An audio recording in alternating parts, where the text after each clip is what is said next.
할렐루야. 믿음 안에서 예배의 자리에서 만나서 감사합니다. 영상으로 음성으로 예배를 드리는 분들 감사합니다. 어디에 계시든지 말씀을 전하고 듣는 이 시간에 함께함을 감사합니다. 아멘. 우리 옆에 분과 인사합니다. 건강한 모습으로 옆에 계셔서 감사합니다. 이렇게.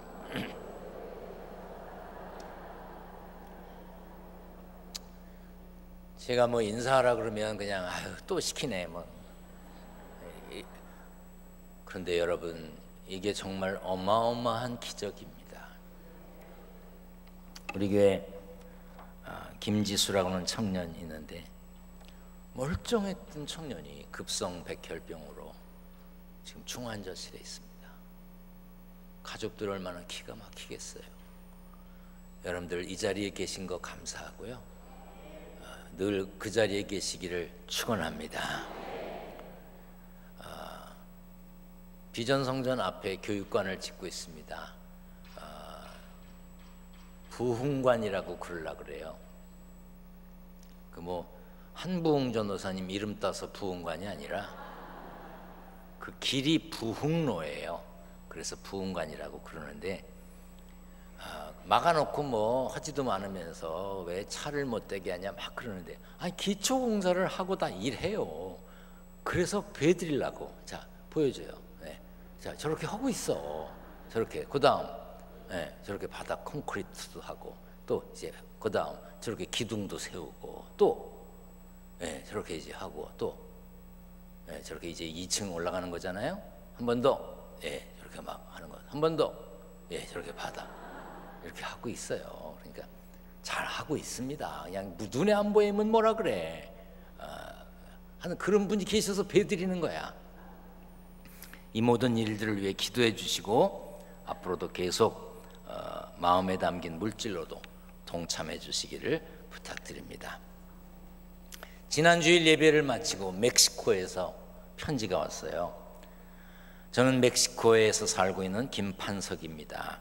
휴대전화로 기독교 예배 잘 드리며 살고 있습니다. 제가 사는 곳은 치아파스 지진 피해로 고통스럽게 하루하루 살고 있습니다.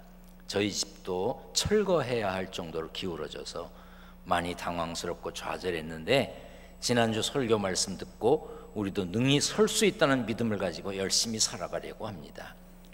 다행히 많은 곳에서 도움을 주고 있고, 우리가 안 된다는 생각만 버리면 능히 할 수 있는 믿음이 생겼고 믿음대로 되고 있습니다. 가장 고통스러웠는데 귀한 말씀 전해주셔서 큰 위로를 받고, 가족과 친구, 친척들에게 지난주 설교를 보여주면서 다시 힘내자고 응원하고 있습니다. 멕시코 치아파스 주에서 김판석이라는 분이 보내셨어요. 전 세계에서 말씀을 듣고 계신 분들이 계셔서 제가 설교할 때 말 한마디에도 조심스럽고, 또 어디에 사고가 있고 사건이 있으면 또 거기 어떤 분 다치지 않았을까 이런 염려를 합니다. 그런데 오늘 이렇게 용기를 가지고 살아간다는 편지를 받고 얼마나 감사한지 몰라요. 여러분들 삶에 집이 쓰러지는 분은 아마 안 계실 거예요. 그렇잖아요. 그러니까 힘들고 어려웠지만 힘내시고 용기 있게 사시기를 축원합니다. 우리 성경을 높이 들고 고백합니다. 높이 듭니다. 저는 예수 믿어 구원받았습니다. 저는 예수 믿어 하나님 자녀 되었습니다. 저는 예수 믿어 천국 백성 되었습니다. 하나님께서 선물로 주신 오늘 하나님 말씀으로 가르침을 받습니다. 눈을 열어 주의 법 안에 있는 놀라운 진리를 보고 깨닫게 하소서. 아멘으로 순종하여 하나님께 영광 돌리는 삶 되게 하소서. 아멘. 그런 삶이 되시기를 축원합니다. 오늘 본문 사도행전 2장에는 오순절 성령 강림의 역사가 기록되어 있습니다. 제자들이 다 한 곳에 모여 있을 때 성령은 급하고 강한 바람같이, 또한 불의 혀처럼 임했습니다.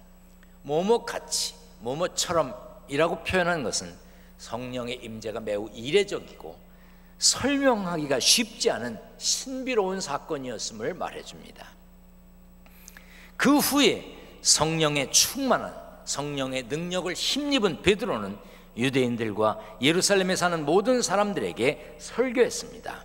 그때 특별히 선지자 요엘을 통해 말씀하신 구절을 인용했습니다. 다 같이 한 목소리로 읽어보겠습니다. 하나님이 말씀하시기를 말세에 내가 내 영을 모든 육체에 부어주리니 너희의 자녀들은 예언할 것이요 너희의 젊은이들은 환상을 보고 너희의 늙은이들은 꿈을 꾸리라. 아멘. 여기 말세라는 말은 예수님이 오심으로부터 시작된 종말을 말하는 것이고 요엘 2장 28절에서는 그 후에라고 기록되어 있는데 약속하신 메시아 예수님이 오셔서 모든 사역을 완성하신 후를 의미합니다. 그 약속된 성령은 지금 이 시간 예수님의 이름으로 모인 우리들에게도 풍성히 가득히 충만하게 임할 줄 믿습니다.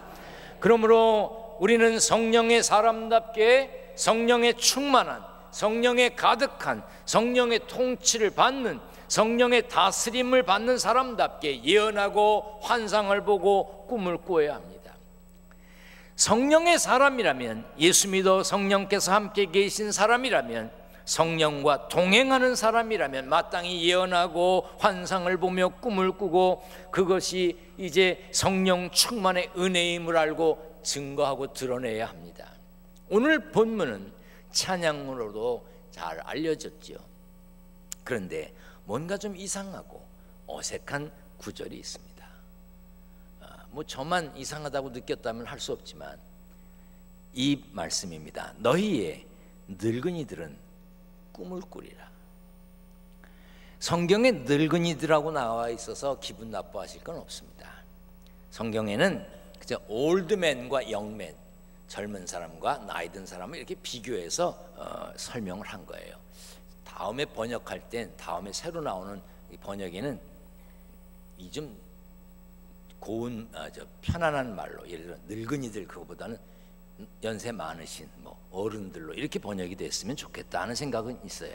아무튼 노인들이, 어른들이 꿈을 꾼다는 것은 좀 상식과 맞지 않는 것 아닌가라는 생각이 들 때가 있습니다. 차라리 자녀들이 꿈을 꾸고 젊은이들이 환상을 보며 노인들이 예언하는 게 어떤가, 이런 생각을 저도 해봤어요.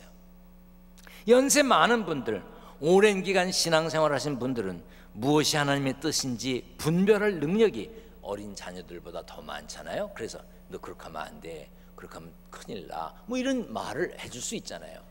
그런데 노인들에게 예언이 아니라 꿈이라는 단어를 사용했습니다. 여기서 말하는 꿈이라는 단어에 어떤 특별한 의미가 있는 것은 아닙니다. 그냥 영어 성경에도 그냥 드림이라고 하는, 꿈이라고 하는 단어를 사용했습니다.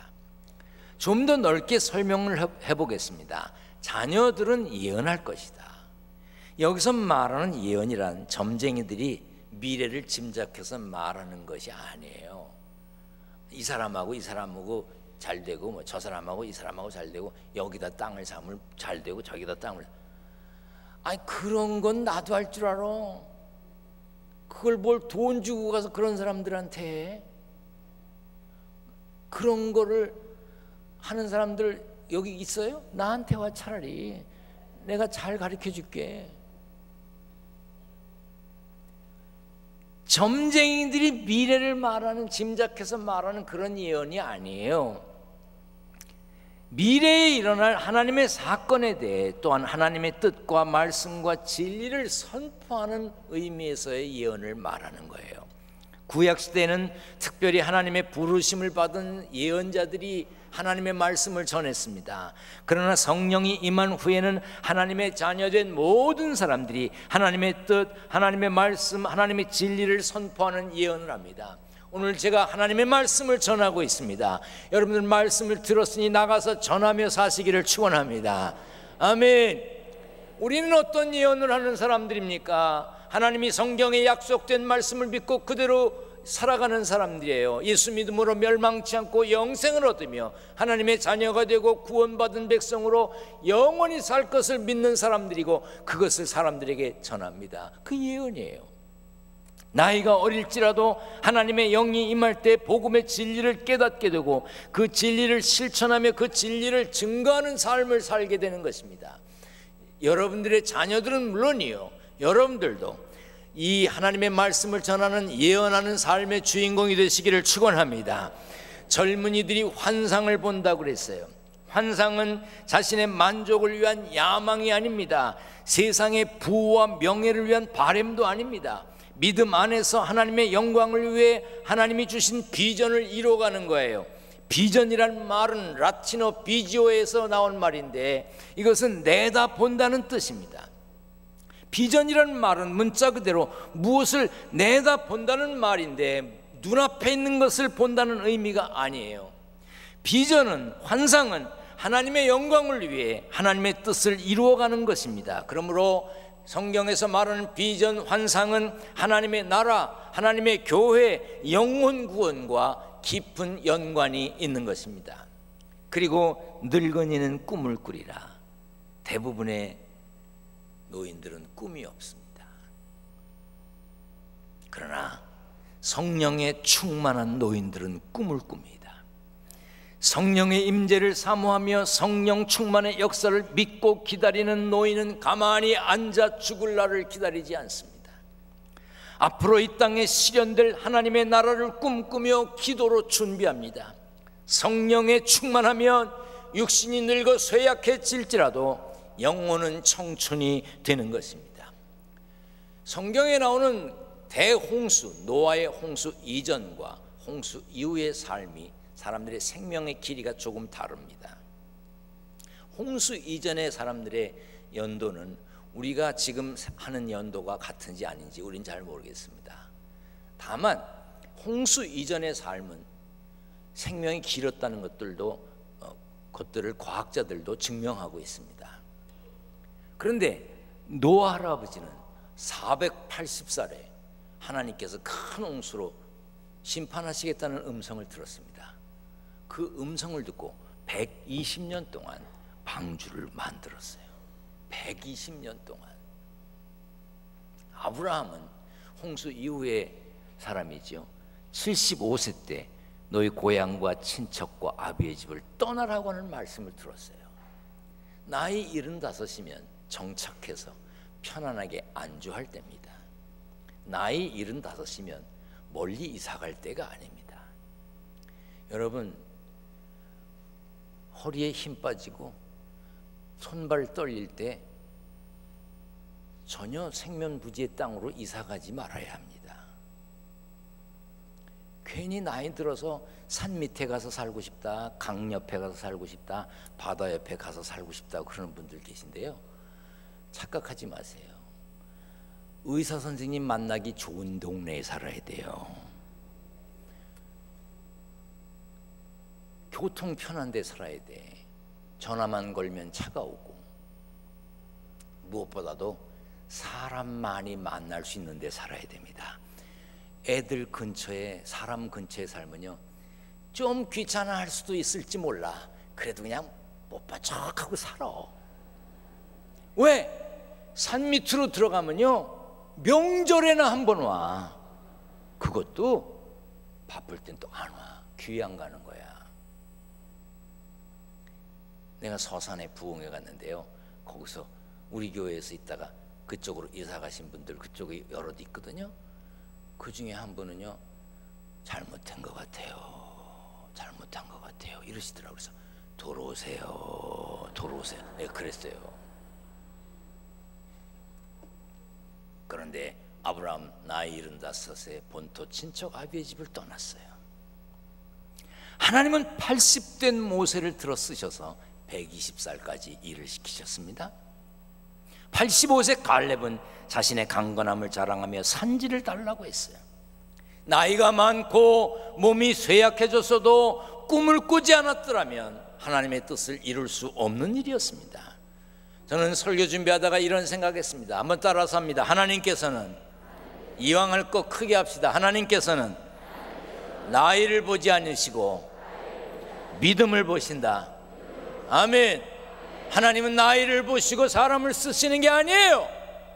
믿음을 보고 쓰시는 거지. 아멘. 나는 이제 늙었다 여기는 분들 잘 들으세요. 꿈을 꾸세요. 앉아서 죽을 날을 기다리면 안 됩니다. 기도하세요. 하나님의 뜻이 하늘에서 이루어진 것처럼 땅에서도 이루어지도록 기도하세요.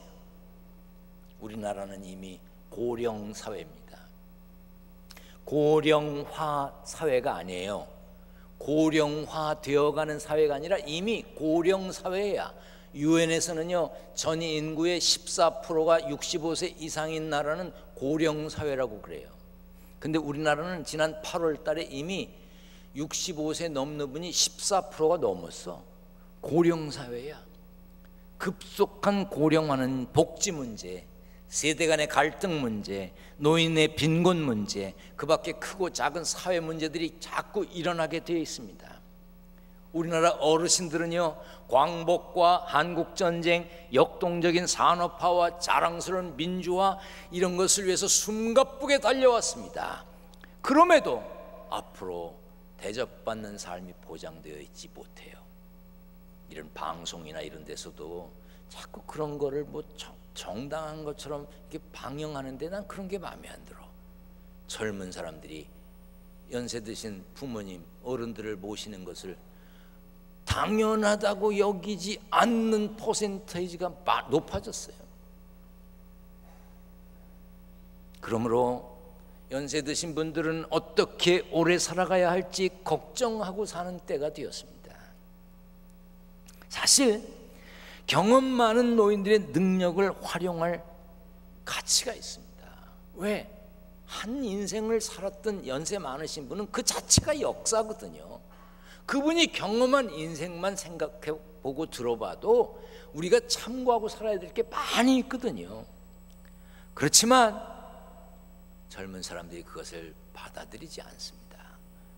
그래서 프랑스의 작가 보부아르는 노인 스스로 자기 삶의 의미를 개척하고 젊은 세대에 대한 이해와 관용을 높여야 된대요. 연세 많으신 분들 잘 들으세요. 요즘 아이들 정말 못 봐줄 게 많으시지요. 그냥 눈 지그시 감고 참으세요. 어쩌겠어. 제가 중학교 고등학교 다닐 때는요, 빵집에만 들어가서도 선생님한테 걸리면 혼났어요. 아니 빵집이 뭐 하는 데야? 빵 파는 데잖아. 근데 빵집 갔다 걸리면 혼났어요. 인천에 가면 동인천역이라고 있어요. 동인천역에서 이렇게 저 경동 쪽으로 쭉 언덕을 이렇게 올라가면 그 언덕배기 오른쪽에 제과점이 있었어요. 제과점. 인천에 살았던 분들은 알 거예요. 그때는 그 제과점이 굉장한 좋은 집이었습니다. 제가 거기에 빵 먹으러 갔어요. 믿어주세요. 뭐 뚜렷하게 무슨 목적으로 갔는지는 제 기억이 정확하지는 않습니다. 그런데 틀림없는 건 잠깐 누굴 만나러 갔어요. 근데 어떤 여자애들이 들어오더니 내 옆쪽에 와서 앉더라고요. 내가 그 여자애들이 앉았을 때 그 옆으로 간 게 아니에요. 그 아이들이 와서 제 옆에 앉았어요. 그런데 선생님이 들어온 거예요. 저 그 빵집에 갔다는 이유 하나만으로 참 큰 어려움을 겪었습니다. 그런데 요즘 어때요? 교복 입은 아이들이 가방을 든 채로 길거리를 손잡고 활보합니다. 거기까지도 그럴 수 있다고 생각이 됩니다. 그런데 두리번거리다가 사람만 좀 적으면 뽀뽀를 해댑니다. 나는 운전하고 가다가 그런 장면을 보면 속도를 줄이고 구경합니다. 그걸 뭐 어떡하겠어. 여기 연세 드신 어른들 잘 들으세요. 젊은 세대에 대한 이해를 하려고 노력하셔야 되고 관용하셔야 돼요. 그렇지 않으면 화병 나서 못 살아. 성경에도 우리의 겉사람은 낡아지나 우리의 속사람은 날로 새로워진다고 그랬잖아요. 이 말씀을 기억하며 나이 든 사람들은 꿈을 꿔야 합니다. 미래를 준비해야 돼요. 2015년 통계청 발표에 의하면 기대의 여명이라는 게 있는데 지금 나이에서 평균적으로 얼마나 더 살 수 있는가? 나이 60이 된 사람도요, 남자는 22, 3년, 여자는 27년을 더 산대네. 왜 여자들은 남자보다 더 사는지 모르겠어. 하여튼 그럼 평균적으로 지금 60세인 분도 82, 3세 80, 90불 산다는 뜻이잖아요. 그럼 평균이니까 그보다 앞으로 더 많이 살아서 90, 100을 살 사람들이 많아요. 지금 60대신 분들도요. 지금 80이신 분도 보통 10여 년은 더 사신답니다. 평균적으로. 그러면 지금 80이신 분도 평균이니까 오래 사시는 분은 100살을 넘길 분들이 여기 많이 계시다고요. 그런데 어떻게 죽을 날을만 기다리고 살 수 있습니까? 아무리 나이가 많아도 나 이제 곧 죽을 거야, 그런 소리 마세요. 10년 뒤, 20년 뒤가 될지도 모르는 말을 왜 해? 여러분, 나이에 얽매여 살지 마세요. 이 나이에 무슨 내 나이 돼봐, 그런 말도 하지 말아요. 여러분, 아직도 할 일이 많고 꿈꿔야 될 시간이 많은 걸 믿으시길 바랍니다. 아멘. 일하세요. 오늘도 그분이 오셨는지 모르겠는데 우리 권사님 한 분이 1부 예배 드리세요. 그리고 2부 예배 드리세요.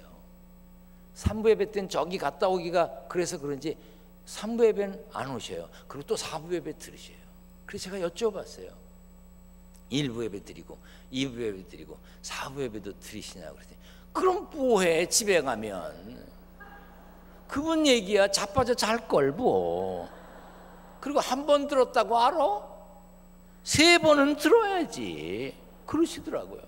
연세 드신 분들 아침에 잠도 없잖아. 일찌감치 나와서 1부, 2부, 4부 예배 드려요. 기도하세요. 자녀들을 위해 기도하세요. 전도하세요.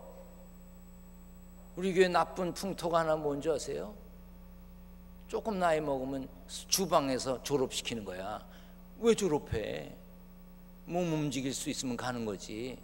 연세 드신 어른들은요, 김치를 주물렀다 놓기만 해도 맛있잖아. 젊은 사람은 뭐 그람수 따지고 이래도 맛없어. 그런데 왜 놀아? 일하세요. 제가 이 이야기를 들을 때 그분 연세가 86세였어요 11년 전이니까 지금 살아계시다면 97, 8은 되셨을 텐데, 서울 남산교회 김경환 장로님이라는 분이 계셨는데, 계신지 모르지만 하여튼 서울 YWCA 회장까지 지내신 분이에요. 이분이 70살을 되셨을 때 칠순잔치 하시면서 불어를 공부하기 시작했대요. 불어. 70살에. 그런데 86세 때는 불어에 능통해서 불어 성경을 읽으시고 계신데 그때 벌써 4번을 읽으셨다는 거예요. 하나님은 나이와 상관없이 우리를 통해 일하기를 원하십니다. 나이가 문제가 아니라 어떤 생각을 가지고 사느냐, 어떤 믿음을 가지고 사느냐가 그 사람의 인생을 바꿔놓는 겁니다.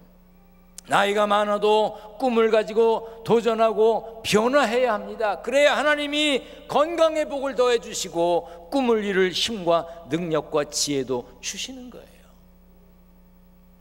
주위 사람들이 주책이라고, 늙어서 뭐 하는 짓이냐고 조롱하고 비웃어도 신경 쓸 필요가 없어. 왜? 오늘 본문의 말씀에 내가 내 영을 모든 육체에 부어주리니 너희 자녀들은 예언할 것이요 너희의 젊은이들은 환상을 보고 너희의 늙은이들은 꿈을 꾸리라. 자녀들이 예언하고 젊은이들이 환상을 보는 것으로 부족합니다. 자녀들과 젊은이들 사이에서 꿈을 꾸는 노인, 꿈을 꾸는 어른이 필요합니다. 자녀들이 장래일과 젊은이들이 비전을 가지고 산다 할지라도 같이 꿈을 꾸어주는 노인이 없으면 젊은 사람들이 꾸는 꿈도 헛되고 맙니다. 노인이 꿈꾸는 자가 돼야 다음 세대의 꿈들을 읽어낼 수가 있습니다. 많은 어른들이 요즘 젊은이들이 꿈이 없다고 말합니다. 그러나 젊은이들만 꿈이 있어서 되는 게 아니에요. 나이 든 사람들도 꿈을 꾸어야 합니다.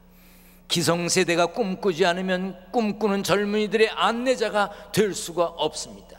꿈꾸는 다음 세대를 위해 기성세대들도 같이 함께 꿈꿔야 합니다. 우리 교회의 이전과 건축도요, 기성세대를 위해서라면 할 필요가 없습니다. 젊은이들, 다음 세대를 위해서 하는 거예요. 그래서 여러분들에게 한 마음이 되어야 하고 한 마음으로 마음을 모아야 되는 거예요. 나이가 많다고 느끼든 나이가 어리다고 느끼든 하나님께서 오늘 우리를 살게 하신 것은 우리를 향한 분명한 뜻이 있는 겁니다. 따라서 합니다. 하나님께서 오늘 살게 하신 것은 하나님이 나를 향한 뜻이 계신 것이다. 아멘. 그렇게 생각하면 오늘을 함부로 살 수가 없는 거예요. 하나님의 뜻을 이루기 위해 꿈을 꾸며 살아야 됩니다. 죽을 사람처럼 생각하고 죽을 사람처럼 말하고 죽을 사람처럼 행동하지 말고 할 일이 있는 사람답게 생각하고 쓰임받는 사람답게 말하고 당당하게 하나님의 뜻을 위해 움직이며 살아야 합니다. 사랑하는 여러분, 하나님께서 오늘 우리에게 생명을 주신 것은 이유가 있다면 그 주신 생명으로 하나님 기뻐하시는 꿈을 꾸며 살아야 할 것 아니겠습니까? 하나님, 나 오늘 살았습니다. 감사합니다. 오늘 멋지게 살겠습니다. 금년 얼마 안 남았는데 난 내년에 이렇게 살겠습니다. 후년에 이렇게 살겠습니다. 그 다음엔 이렇게 살고 싶습니다. 꿈을 꾸라 이 말이에요. 그 꿈을 통해서 하나님의 뜻이 이루어질 줄 믿습니다. 아멘. 죽을 사람처럼이 아니라 살 사람처럼, 죽은 사람처럼이 아니라 산 사람처럼 하나님의 마음에 합한 삶의 주인공이 되시기를 축원합니다. 축원합니다.